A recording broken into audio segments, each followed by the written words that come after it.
Hello there, so we are going to be doing the Sableye event and running through what you need to do to basically farm the crystals in order to buy Sableye's items. So you want to go to the Pokemon Center and you want to locate Sableye who will be loitering outside. This shine, is it maybe jewels? Oh, it is not, it's just your twinkling, smiling eyes. I'm happy meeting you in your twinkling, shiny smile. So this Pokemon does have the search capability, but you don't have the habitat for it yet because you need to buy the items in order to build Sableye's habitat. I do apologise about Drillbur in the background panicking. I destroyed their home by accident and they've not recovered from the traumatic experience. So you can ask them what they're looking for, and they're looking for shiny, sparkling, red crystal fragments. If you have some, would you share them? So you can find them on Dream Islands. Now, once you've talked to Sableye, Sableye will then have all their items available in the Pokemon Center. So, before we get into the items, what you'll need for the habitat and stuff like that, let's go into the Dream Island and where to look for them. It should also be noted to know that this event is limited, and it only runs from April 29th to May the 14th. You can time skip and all that kind of lovely stuff, but I'm no time traveler. I ain't from Back to the Future or something like that. Now, when it comes to Dream Islands, the two that you want to be visiting are the Arcanine one and the Clefairy one. Now, they both have caves that spawn on them, but I do believe the Arcanine one would be the best out of the two, although I do think they're fairly similar with cave spawns, which is where you're going to be looking for the red crystals. Another pro tip and all before you go there is to make some hamburger steaks, no matter which one. They all speed it up to a certain degree.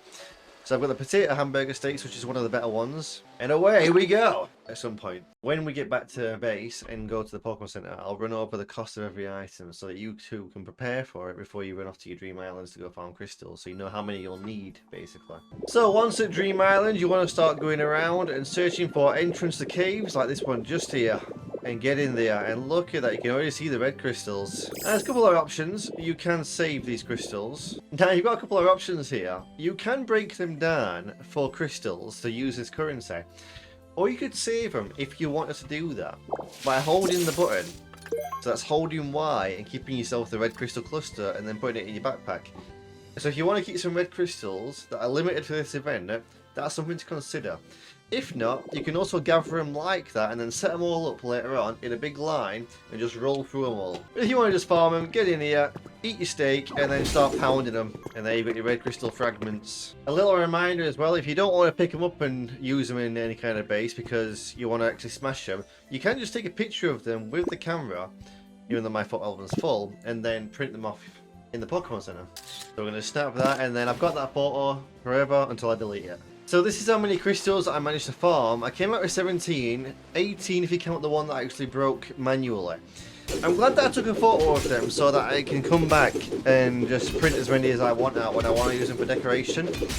I feel like this is going to be one of those items that I have to keep permanently in a photo.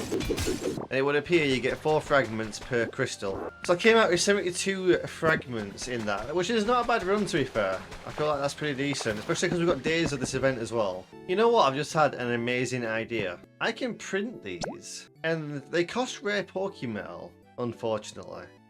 But let's say I needed 8 more for something that I wanted. I could just print them off and smash them. And if you're really adept at farming rare Pokemetal, then that'll be really cheap for you. Before we get into the price of every item, I want to show you what you'll need for the Sableye habitat. You're going to want to come over here and pick up the adventure kit first. Now, this costs 10 fragments. Next, you'll want the map and compass. That's 5 fragments. That's 15 in total so far. And then you'll need the treasure here. And that's another 5. So in total for the habitat, you'll need 20.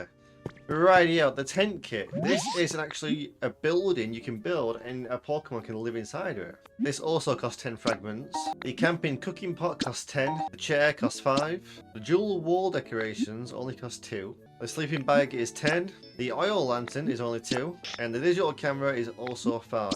To build the tent kit, you'll need 20 twine, you'll need 20 vine rope, and 20 iron ingots as well. Now, unfortunately, you can't take a picture of the tent kit. However, let it be known why they're building that. The other items that Sableye gives, you can actually print them off as well. So even if you don't have the fragments for as many as you want, you can always take a picture of them and then just replicate them at some point later down the line. So when the tent is all finished, this is what it looks like. You can't take a picture of it still, but I do wonder if you can paint it. And this is what it's like inside. It's massive inside. I feel like a tiny, tiny person. Like, look how small we are in here. I didn't think it'd be that tall inside. Especially with how you have to crawl into it. Okay, so after checking, you can't get Smeargora to paint the tent, unfortunately. There's nothing that can be painted nearby, so you can't even paint balloon it either, unfortunately. So, building the habitat for Sableye, the first thing you want to place down is the backpack.